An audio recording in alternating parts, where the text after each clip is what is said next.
Another thing that's fun to do with Creative Captures is to set up a grid in your journal.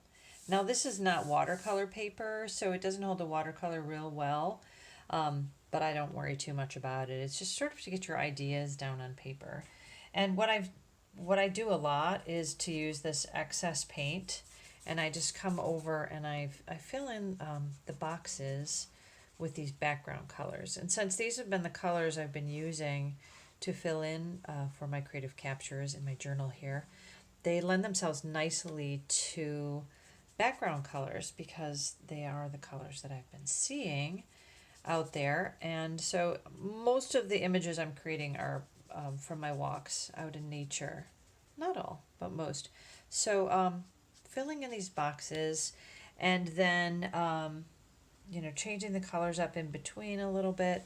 I don't know what I will put in these boxes, but basically it just gives color to the page. I just let it be light. Even on this, it doesn't show up real well, but just having a light background color. I'm going to put a little bit more. I know I'm seeing a lot of light green with it being spring here, so I'll put a little light green in this one. I'm just going to keep you on my journey here as I fill in the squares, plus just that itself is really sort of fun. And then when that dries, so that's just something to do during the day too, is to, got some leftover watercolor, fill in the backgrounds. I'm going to put in a little bit of blue, also cleans up my my palette, which is usually pretty messy.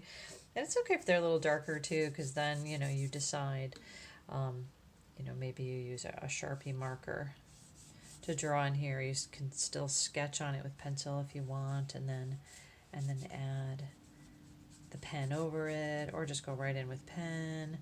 And let's see, what about this last one? How about some orange? So there, so it kind of looks like a beautiful new palette to create the images of what shows up, and I will do some drawings in those and show you what that turns out to look like later. All right, that's today's play.